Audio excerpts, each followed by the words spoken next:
ओम शांति। 23/4/20 के महावाक्य।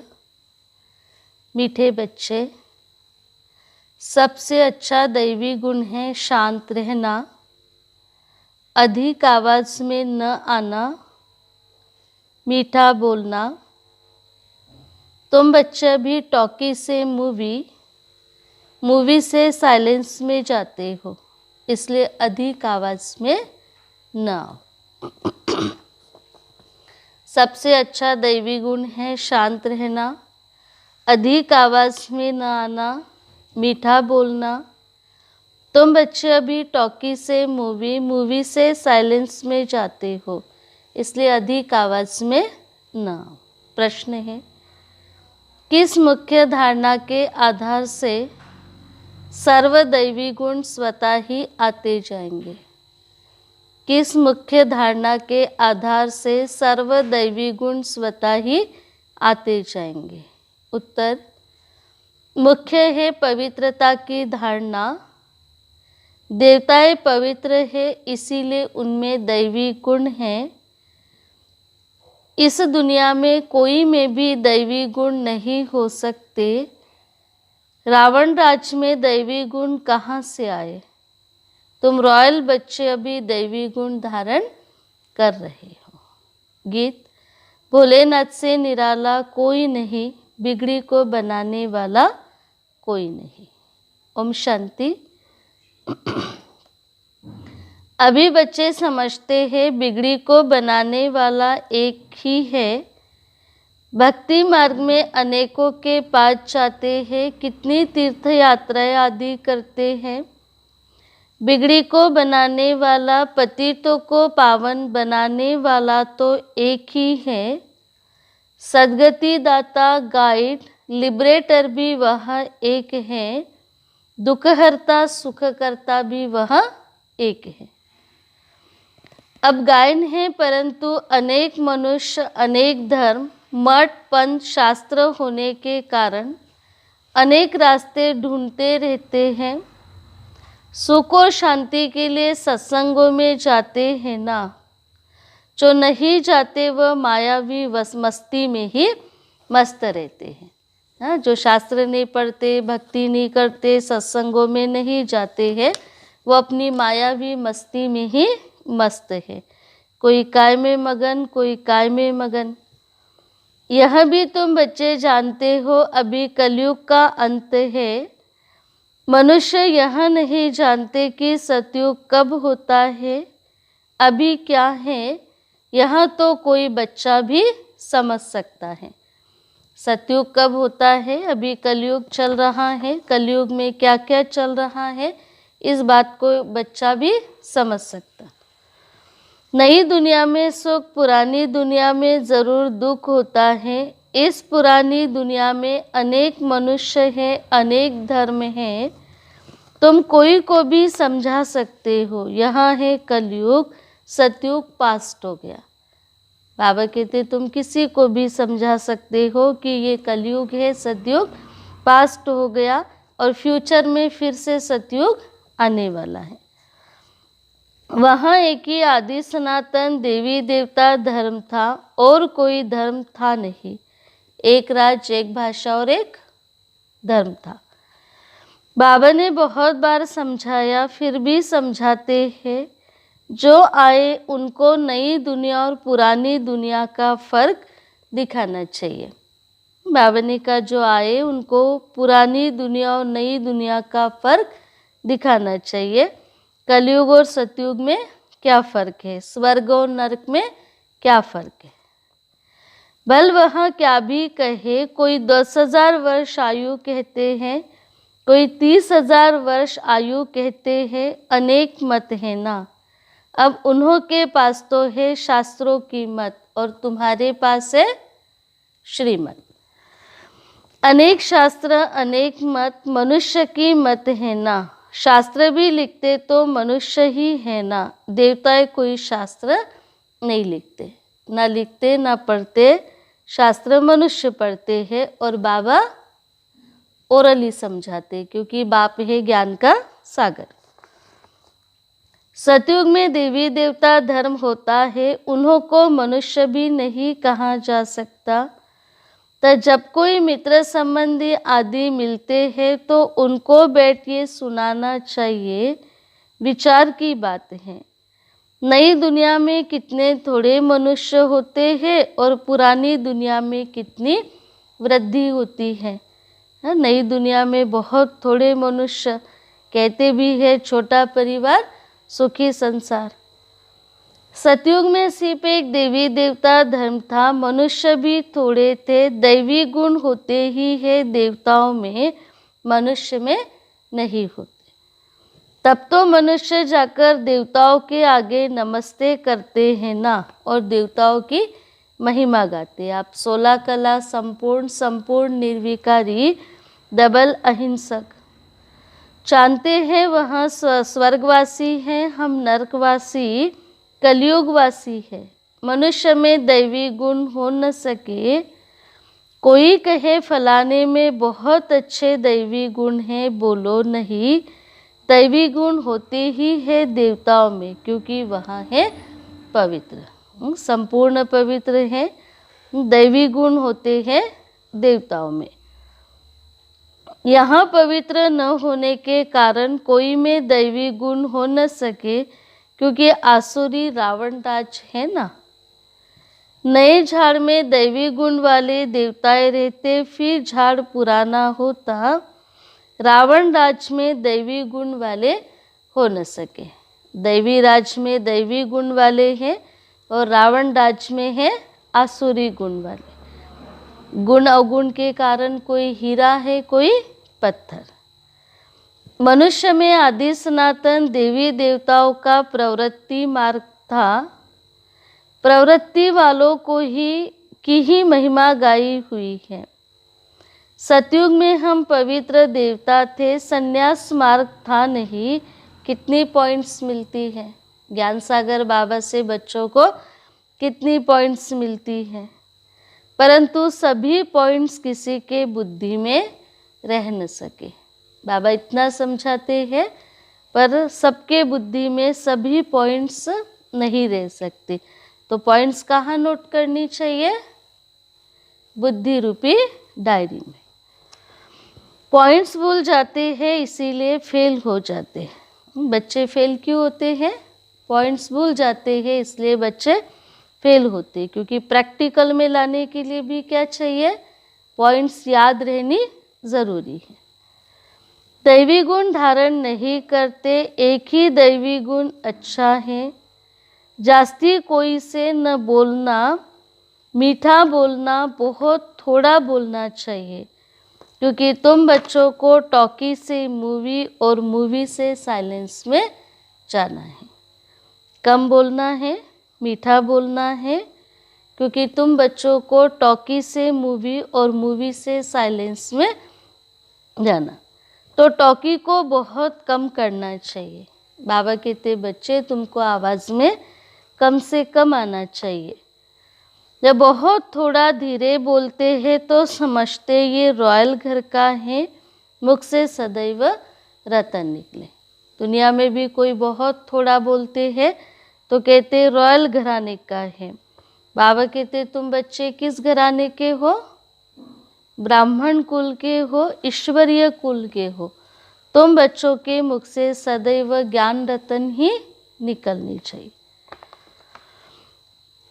सन्यासी अथवा कोई भी हो, उनको नई दुनिया और पुरानी दुनिया का कॉन्ट्रास्ट बताना चाहिए कि नई दुनिया में सुख है, पुरानी दुनिया में दुख है। नई दुनिया पावन है और पुरानी दुनिया पतित है। पुरानी दुनिया को कहेंगे नरक और नई दुनिया को कहेंगे स्वर्ग। सतयुग में दैवी गुण वाले देवताएं थे, वहाँ प्रवृत्ति मार्ग था। तुम सन्यासियों का धर्म ही अलग है। फिर भी यह तो समझते हो ना कि नई सृष्टि तमो प्रधान होती है और फिर भी यह तो समझते हो ना, नई सृष्टि सतो प्रधान होती है और अभी है तमो प्रधान। आत्मा तमो प्रधान होती तो शरीर भी तमो प्रधान मिलता है। अभी है ही पतित दुनिया, सबको पतित कहेंगे। वह है पावन सतो प्रधान दुनिया, वही नई दुनिया सो अभी पुरानी होती है। हाँ, दुनिया कोई नई नहीं बनती है, पर पुरानी से नई और नई से यही पुरानी होती है। अब दुनिया है पुरानी, बाबा आए हैं नई बनाने। इस समय सभी मनुष्य आत्माएं नास्तिक है, इसलिए ही हंगामे हैं। धनी को न जानने के कारण आपस में लड़ते झगड़ते रहते हैं। रचयिता और रचना को जानने वाले को आस्तिक कहा जाता और न जानने वाले को नास्तिक कहते हैं। संन्यास धर्म वाले तो नई दुनिया को जानते ही नहीं, तो वहाँ आते ही नहीं। पवित्र प्रवृत्ति मार्ग वाले सतयुग में आते हैं, बाकी निवृत्ति मार्ग वाले सतयुग में आ न सके। बाबा ने समझाया, अभी सब आत्माएं तमो प्रधान बनी हैं, फिर सभी आत्माओं को सतो प्रधान कौन बनाए? वह तो बाप ही बना सकते। इसीलिए बाबा को ऑलमाइटी अथॉरिटी कहते हैं, क्योंकि पावन बनाने की अथॉरिटी और किसी को भी नहीं है। सतो प्रधान दुनिया में थोड़े मनुष्य होते, बाकी सब मुक्ति धाम में रहते। जब तक आत्माएं सतयुग में पाठ बजाए, तब तक बाकी सब आत्माएं मुक्ति धाम में रहती है। जीवन मुक्ति में थोड़ी आती है और मुक्ति में ज़्यादा आत्माएं होती। ब्रह्म तत्व है, जहाँ हम आत्माएं निवास करती हैं, उनको कहा जाता है ब्रह्मांड। आत्मा तो अविनाशी है। ये अविनाशी नाटक है जिसमें सभी आत्माओं का पार्ट है। हर आत्मा का अपना अपना पार्ट है। हमें क्या करना है? हर एक आत्मा के पार्ट को साक्षी होकर देखना है। नाटक कब शुरू हुआ ये कभी कोई बता न सके, यह अनादि ड्रामा है ना। बाकी सी पुरानी दुनिया को नई बनाने के लिए आना पड़ता। ऐसे नहीं कि बाप नई सृष्टि रचते हैं। जब पतित होते तब पुकारते हैं, सतयुग में कोई पुकारते नहीं है। न वह बाप को कोई पुकारते हैं, न वहाँ बाबा को आने की कोई दरकार है ही पावन दुनिया। रावण पतित बनाते हैं, परमपिता परमात्मा आकर पावन बनाते हैं। तो आधा आधा जरूर कहेंगे ना। आधा कल्प सतयुग, आधा कल्प सतयुग त्रेता, आधा कल्प द्वापर कलयुग। आधा कहेंगे स्वर्ग, आधा कहेंगे नरक। ब्रह्मा का दिन और ब्रह्मा की रात आधा आधा है। ज्ञान से दिन होता है, वहाँ ज्ञान है नहीं। सतयुग को कहेंगे दिन, वहाँ ज्ञान होता नहीं। भक्ति मार्ग को अंधियारा मार्ग कहा जाता। देवताएं पुनर्जन्म लेते लेते फिर अंधियारे में आते हैं। इसीलिए सीढ़ी में दिखाया मनुष्य कैसे सतो रजो तमो में आते हैं। अभी सबकी जर्जरीभूत अवस्था है। सभी आत्माएं जन्म लेने के कारण, तमो प्रधान बनने के कारण जर्जरीभूत अवस्था है। बाप आते हैं ट्रांसफर करने, अर्थात मनुष्य को देवता बनाने। जब देवता थे तो आसुरी गुण वाले मनुष्य नहीं थे, और जब आसुरी गुण वाले मनुष्य है तो अभी देवताएं हैं नहीं। अभी इन आसुरी गुण वालों को फिर दैवी गुण वाला कौन बनाए? अभी तो अनेक धर्म, अनेक मनुष्य हैं, लड़ते झगड़ते रहते हैं। सतयुग में एक धर्म है तो दुख की कोई बात ही नहीं है। जहाँ अनेकता है वहाँ दुख है, और जहाँ एकता है वहाँ सुख है। और वहाँ सुख का राज क्या है? एक संस्कार ही सुख का राज है। शास्त्र में तो बहुत दंत कथाएं हैं जो जन्म जन्मांतर पढ़ते आए। बाबा कहते ये सब भक्ति मार्ग के शास्त्र हैं, उनसे मुझे कोई भी प्राप्त नहीं कर सकते। हाँ, दान पुण्य जब तब से बाबा को प्राप्त नहीं कर सकते हैं, फिर बाप की प्राप्ति कब होती है? हाँ, जब स्वयं बाप आते हैं तभी बाप की प्राप्ति होती। मुझे तो स्वयं एक ही बार आकर सबकी सद्गति करनी है, ऐसे कोई वापिस जा न सके। जब तक मैं न ले जाऊँ तब तक वापिस कोई जा न सके। बहुत धैर्य से बैठ समझाना चाहिए, हंगामा भी न हो। उन लोगों को अपना अहंकार तो रहता है ना। बाबा ने कहा उन लोगों को अपना अहंकार रहता है, तो आपको बहुत मिठास से धैर्यता से समझाना है। साधु संतों के साथ फॉलोअर्स भी रहते हैं, छठ कह देंगे इनको भी ब्रह्मा कुमारियों का जादू लगा है। सयाने मनुष्य जो होंगे वह कहेंगे ये विचार करने योग्य बात है। मेले प्रदर्शनी में अनेक प्रकार के आते हैं ना। प्रदर्शनी आदि में कोई आए तो उसे बड़े धैर्य से समझाना चाहिए। किसी के अहंकार को ठेस ना लगे, किसी के भावना को ठेस ना लगे, किसी को ये ना लगे कि ये हमसे कुछ अपोजिट समझाते हैं। इसलिए बाबा ने कहा बहुत धैर्य और समझ से तुम बच्चों को समझाना चाहिए। जैसे बाबा धीरज से समझा रहे, बहुत ज़ोर ज़ोर से बोलना नहीं चाहिए।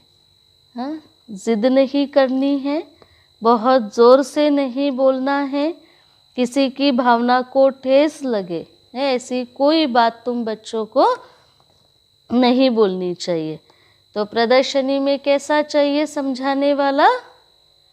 समझू चाहिए और धैर्यता से समझाने वाला। प्रदर्शनी में तो बहुत इकट्ठे हो जाते, फिर कह देना चाहिए आप कुछ टाइम देकर एकांत में आकर समझेंगे तो आपको रचयिता और रचना का राज समझाएंगे।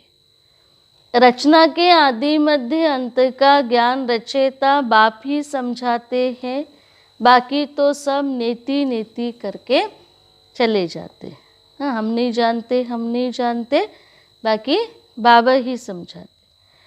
कोई भी मनुष्य वापिस जा न सके, ज्ञान से सद्गति हो जाती है, फिर ज्ञान की दरकार ही नहीं होती। डिग्री होल्डर बनने के बाद फिर पढ़ाई की ज़रूरत नहीं।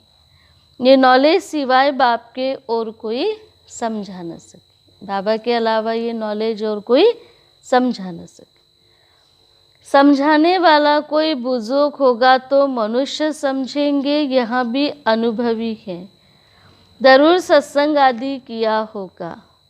कोई बच्चे समझाएंगे तो कहेंगे ये क्या जाने, तो ऐसे को बुजुर्ग का असर पड़ सकता है। बच्चे समझाएंगे तो कहेंगे ये बच्चे हमें क्या सुनाएंगे, कुमार कुमारी सुनाएंगे तो कहेंगे कि इन्हें गृहस्थी का क्या अनुभव जो हम गृहस्थी को समझाए। तो बाबा ने कहा बुजुर्ग समझाए तो असर अच्छा पड़ेगा। बाप एक ही बार आकर ये नॉलेज समझाते, तमो प्रधान से सतो प्रधान बनाते हैं। माताएं बेट उनको समझाएंगी तो खुश होंगे ना। बोलो ज्ञान सागर बाप ने ज्ञान का कलश हम माताओं को दिया है, जो हम फिर औरों को देते। माताएं बैठकर माताओं को सुनाए तो माताएं खुश होगी, हम जिनको सुनाएंगे तो खुश होगी। बहुत नम्रता से बोलते रहना चाहिए। शिव ही ज्ञान का सागर है जो हमको ज्ञान सुनाते हैं। कहते मैं तो माताओं द्वारा मुक्ति जीवन मुक्ति के गेट्स खोलता हूँ और कोई खोल न सके। मुक्ति जीवन मुक्ति के गेट माताओं के द्वारा खोलता हूँ और कोई खोल न सके। हम अभी परमात्मा द्वारा पढ़ रहे हैं, हमको कोई मनुष्य नहीं पढ़ाते, ज्ञान का सागर एक ही परमपिता परमात्मा है। तुम सब भक्ति के सागर हो, भक्ति की अथॉरिटी हो, न कि ज्ञान की अथॉरिटी। ज्ञान की अथॉरिटी तो मैं एक ही हूँ, महिमा भी एक की करते हैं। ज्ञान की अथॉरिटी है तो सृष्टि के आदि मध्य अंत का ज्ञान बाबा सुनाते। रचता और रचेता का ज्ञान और कोई सुना न सके। महिमा भी एक बाप की करते, वही ऊंचते ऊंच हैं, हम उनको ही मानते हैं। जो ऊंचे ते ऊंचा है, निराकार है, ऑलमाइटी अथॉरिटी है, सर्व का दुख हरता सुख करता है। बाबा कहते उन कहो कि हम उनको मानते। वह हमको ब्रह्मा तन से पढ़ाते, इसलिए ब्रह्मा कुमार कुमारियाँ गाई हुई है। ऐसे बहुत मीठे रूप से बैठ समझाओ, भल कितना भी पढ़ा हुआ हो, ढेर प्रश्न करते हैं, पहले पहले तो बाप पर निश्चय कराना है। कितना भी पढ़ा लिखा हो, ढेर प्रश्न करने वाला हो, पहले पहले बाप का पर निश्चय कराना है, पहले पहले बाप का परिचय देना है। बाप के परिचय पर और कोई सवाल उठा न सके। पहले तुम ये समझो, रचता बाप है व नहीं, सभी का रचेता एक ही शिव बाबा है, वही ज्ञान का सागर है। बाप टीचर सद्गुरु है। पहले तो ये निश्चय हो कि रचता बाप ही रचना के आदि मध्य अंत का ज्ञान देते हैं। रचेता बाप ही रचना के आदि मध्य अंत का ज्ञान देते, वही हमको समझाते। वह तो ज़रूर राइट समझाएंगे, फिर कोई प्रश्न उठ न सके। बाबा के परिचय पर कोई प्रश्न उठेगा नहीं। भगवान समझाते हैं, बाप समझाते हैं तो ज़रूर राइट समझाएंगे। बाबा के समझाने पर कोई प्रश्न उठा न सके। बाप आते ही है संगम पर, सिर्फ कहते मुझे याद करो तो तुम्हारे पाप भस्म हो जाए। हमारा काम है पतितों को पावन बनाने का। अभी तमो प्रधान दुनिया है। तमो प्रधान दुनिया में हमारा काम क्या है? पतितों को पावन बनाने का। पतित पावन बाप बिगर कोई को जीवन मुक्ति मिल न सके। सभी गंगा स्नान करने जाते हैं तो पतित ठहरे ना। सतयुग में तो कोई गंगा स्नान नहीं करते क्योंकि सब पावन थे। गंगा स्नान करने जाते तो ज़रूर पतित है ना। मैं तो कहता नहीं हूँ कि गंगा स्नान करो, मैं तो कहता हूँ मामेकम याद करो। मैं नहीं कहता गंगा स्नान करो, मैं कहता हूँ मामेकम याद करो। मैं कहता हूँ ज्ञान का स्नान करो। मैं तुम सभी आशिकों का माशूक हूँ। सभी एक माशूक को याद करते हैं। रचना का क्रिएटर एक बाप ही है। हाँ, सब रचना का रचयिता एक बाप है। डायरेक्टर भी बाप है और मुख्य एक्टर भी बाप है। वहाँ कहते देही अभिमानी बन मुझे याद करो, तो इस योग अग्नि से तुम्हारे विकर्म विनाश होंगे। बाबा के याद से हमारे विकर्म विनाश होंगे। ये योग बाप अभी सिखाते, जबकि पुरानी दुनिया बदल रही है। विनाश सामने खड़ा है। दिखाई दे रहा है ना, विनाश सामने खड़ा है। हमें क्या करना है? बाबा को याद करना है अभी, और स्थापना के कार्य को बहुत तीव्र गति से आगे बढ़ाना है। और स्थापना के कार्य को आगे बढ़ाने के लिए क्या चाहिए? तपस्या। अभी हम देवता बन रहे। बाप कितना सहज बताते। बाबा के सामने भल सुनते हैं, परंतु एक रस होकर नहीं सुनते। बाबा के सामने भल सुनते, पर एक रस होकर नहीं सुनते। एक रस होकर न सुनने के कारण याद नहीं रहती, और याद न रहने के कारण फिर धारणा नहीं होती। बुद्धि और तरफ भागती रहती। भक्ति में भी ऐसे होता है, सारा दिन तो वेस्ट जाता, बाकी जो टाइम मुकर्रर करते उसमें भी बुद्धि कहाँ कहाँ चली जाती है। सारा दिन तो व्यर्थ में ही जाता है, कामकाज में जाता है, और यहाँ 1 घंटे के लिए बैठते हैं तो भी बुद्धि कहाँ कहाँ चली जाती। सबका ऐसा हाल होता होगा, माया है ना, सबका ऐसा हाल होता होगा, माया है ना। किन्हीं की बुद्धि 100% लगती होगी, किन्हीं की 50, किसी की कम। तो आज सब अपने बुद्धि को चेक करें कि कितना समय हमारी बुद्धि बाबा की याद में है, क्योंकि जितनी समय बुद्धि बिंदी को टच है, याद केवल उतना ही समय। कोई कोई बच्चे बाबा के सामने बैठे ध्यान में चले जाते हैं। शुरू शुरू में बहुत ध्यान का पाठ चला ना, तो बाबा के सामने बैठे बैठे ही ध्यान में चले जाते थे, और इतना समय ध्यान में रहते थे, कहते 8-8 दिन। यह भी टाइम वेस्ट हुआ ना, कमाई तो हुई नहीं। बाबा कहते बच्चे याद में रहो जिससे विक्रम विनाश हो। ध्यान में जाने से बुद्धि में बाप की याद नहीं रहती। इन सब बातों में बहुत घोटाला है। ध्यान में जाने से बुद्धि बाबा की याद में नहीं रहती, क्योंकि ध्यान है खेल पाल। बाबा ने कहा इसमें भी घोटाला है। तुमको तो आंखें बंद भी नहीं करनी, याद में बैठना है। आंखें खोलने से डरना नहीं चाहिए।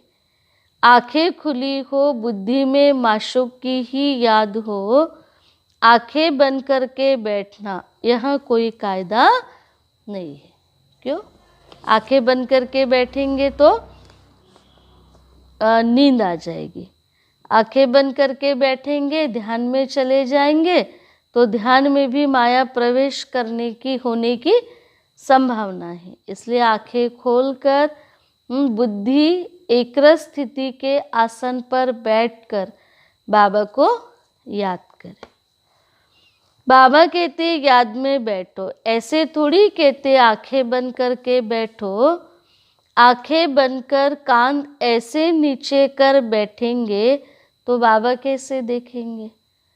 आंखें बंद करके बैठेंगे, कान नीचे करके बैठेंगे तो शिव बाबा फिर कैसे देखेंगे?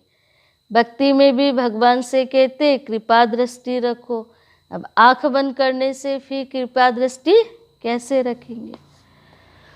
बाबा कहते बच्चे याद में बैठो, ऐसे थोड़ी कहते कि आंखें बंद करके बैठो। आंखें बंद करके कान नीचे करके बैठेंगे तो फिर बाबा दृष्टि कैसे देंगे? आंखें कभी बंद नहीं करनी चाहिए। अगर आंखें बंद करके बैठेंगे तो सम्मुख बाप के बैठने का फिर क्या फायदा? आंखें बंद हो जाती है तो क्या समझे? दाल में कुछ काला है। अगर आंखें बंद करके बैठे तो बाबा समझे कि दाल में कुछ काला है। और कोई को याद करते होंगे। बाबा तो कहते कोई मित्र संबंधी आदि को याद किया तो तुम सच्चे आशिक नहीं ठहरे।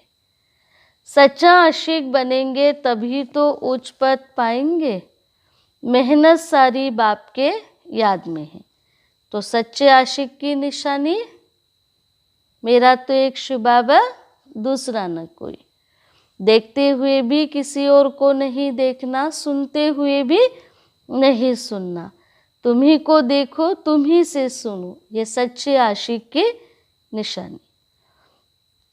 मेहनत सारी याद में है, देहाभिमान में बाप को भूलते हैं, फिर धक्के खाते रहते हैं। और बहुत मीठा भी बनना चाहिए। वातावरण भी मीठा हो, कोई आवाज़ नहीं। कोई भी आए तो देखे कि बात कितनी मीठी करते हैं, बहुत साइलेंस होनी चाहिए। साइलेंस होनी चाहिए, अधिक वाचा में नहीं आना चाहिए, मीठा बोलना चाहिए, वायुमंडल भी शांति का होना चाहिए। जो कोई देखे, सुने, बैठे तो कुछ अनुभव करके जाए। कुछ भी लड़ना झगड़ना नहीं, नहीं तो जैसे बाप, टीचर, गुरु तीनों की निंदा कराते हैं। आपस में लड़ना झगड़ना नहीं, वाद विवाद नहीं, नहीं तो बाप की निंदा कराएंगे।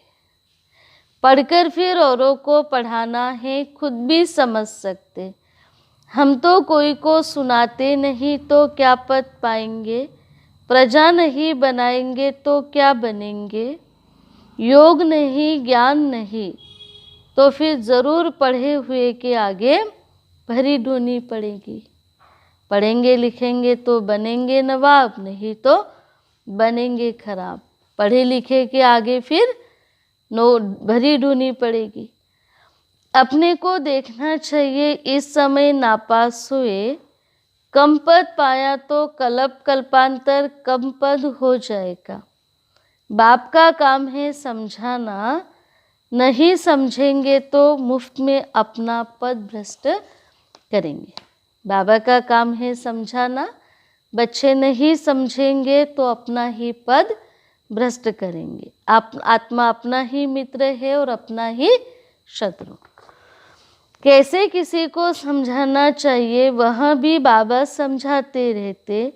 जितना थोड़ा और आहिस्ते बोलेंगे उतना अच्छा है, क्योंकि बातों के विस्तार में जाने से उसका सार खत्म हो जाता है। इसलिए बाबा कैसे समझाना है वो भी समझाते हैं। जितना कम बोलेंगे, आहिस्ते बोलेंगे, मीठा बोलेंगे उतना अच्छा है। बाबा सर्विस करने वालों की महिमा भी करते हैं ना। बहुत अच्छी सर्विस करते तो बाबा के दिल पर चढ़ते हैं। सर्विस से ही तो दिल पर चढ़ेंगे ना। बाबा के दिल पर चढ़ने का रास्ता सर्विस है। जो जितना अच्छा से बाबा को याद करेंगे, अच्छी सेवा करेंगे, वो बाबा के दिल पर चढ़ेंगे। और जो बाप के दिल पर चढ़ेंगे वो फर्श पर अपना कदम नहीं रख सकते, अर्थात देह अभिमान में नहीं आ सकते। याद की यात्रा भी जरूर चाहिए, तभी सतो प्रधान बनेंगे। सजा जास्ती खाएंगे तो पद कम हो जाएगा। पाप भस्म नहीं होते तो सजा बहुत खानी पड़ती है, फिर पद भी कम हो जाता।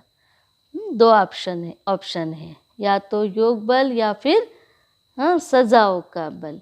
बाबा की याद से विक्रम विनाश करेंगे तो सजाओं से बच जाएंगे, नहीं तो फिर धर्मराज की सजाएं खानी पड़ेगी, ऊपर से पद भी कम। उसको घाटा कहाँ जाता, यह भी व्यापार है ना, घाटे में नहीं जाना चाहिए।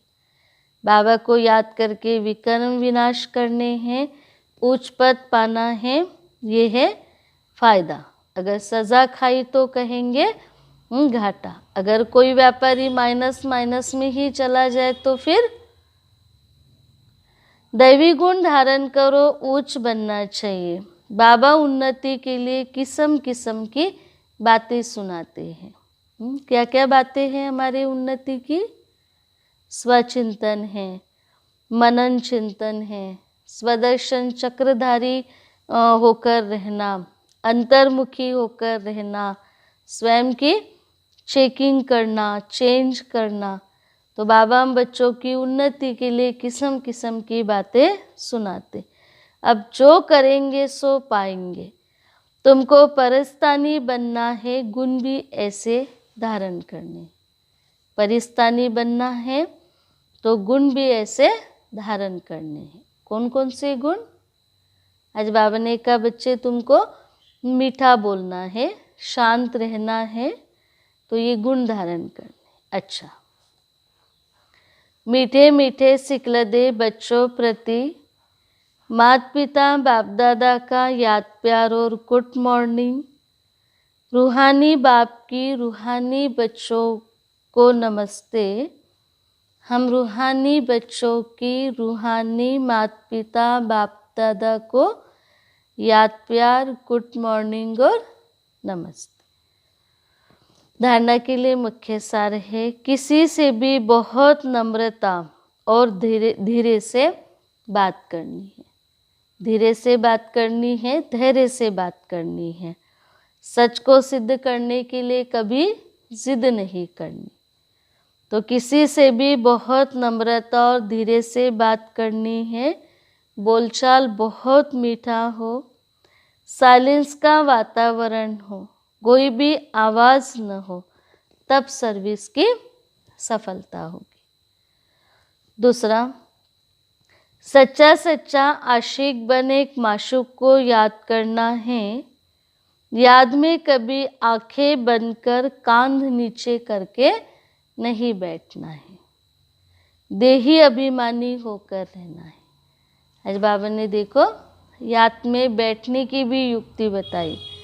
याद में कभी आंखें बंद करके नहीं बैठना, कांध नीचे करके नहीं बैठना, वरना कब नींद आ जाएगी पता नहीं चलेगा।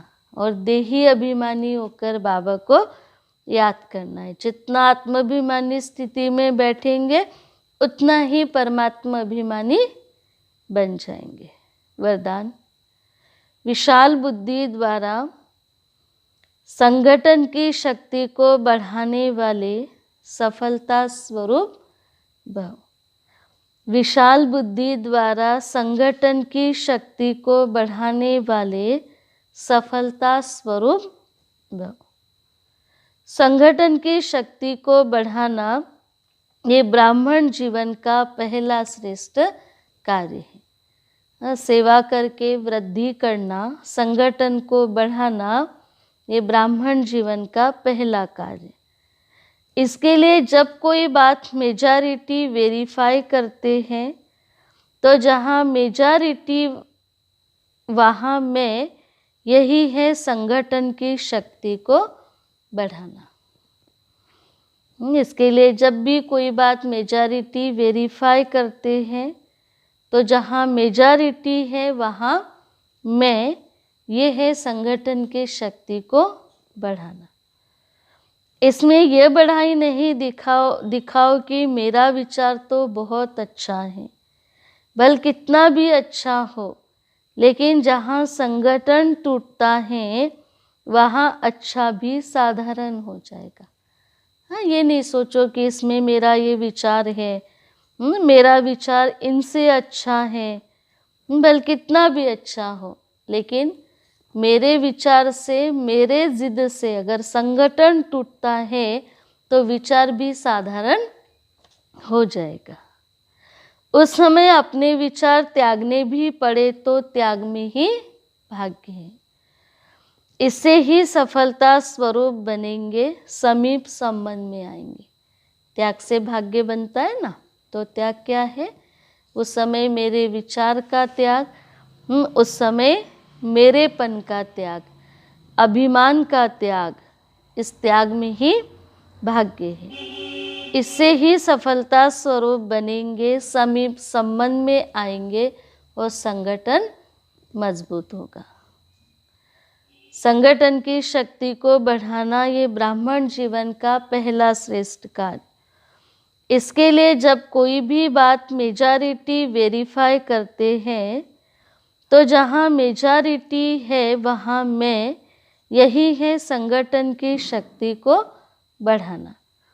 इसमें ये बड़ाई नहीं दिखाओ कि मेरा तो विचार बहुत अच्छा है, भल विचार कितना भी अच्छा हो, लेकिन जहाँ संगठन टूटता है वह अच्छा भी साधारण हो जाएगा। उस समय अपने विचार त्यागने भी पड़े तो त्याग में ही भाग्य है। इससे ही सफलता स्वरूप बनेंगे, समीप संबंध में आएंगे। श्लोकन, सर्व सिद्धियाँ प्राप्त करने के लिए मन की एकाग्रता को बढ़ाओ।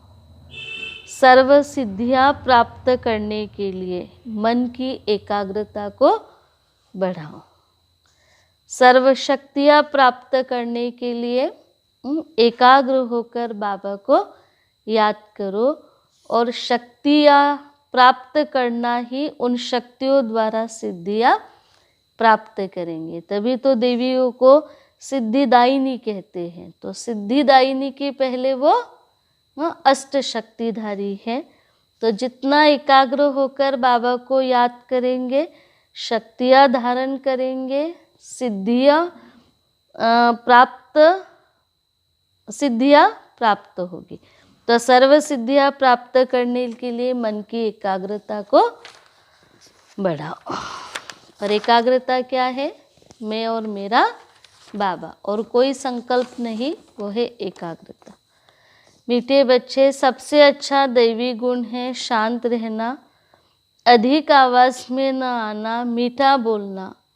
तुम बच्चे अभी टॉकी से मूवी से साइलेंस में जाते हो, इसलिए अधिक आवाज़ में न आओ। प्रश्न, किस मुख्य धारणा के आधार से दैवी गुण स्वतः ही आते जाएंगे? मुख्य है पवित्रता की धारणा। देवताएं भी पावन हैं, इसीलिए उनमें दैवी गुण है। इस दुनिया में कोई में भी दैवी गुण नहीं हो सकते। रावण राज में दैवी गुण कहाँ से आया? तुम रॉयल बच्चे दैवी गुण धारण कर रहे हो। गीत है, भोलेनाथ से निराला कोई नहीं, बिगड़ी को बनाने वाला कोई नहीं। बिगड़ी बात को बनाने वाला बाबा ही है। भक्त भी नहीं जानते कि बिगड़ी को बनाने वाला बाप कैसे संसार के बिगड़ी को बनाते हैं। ओम शांति।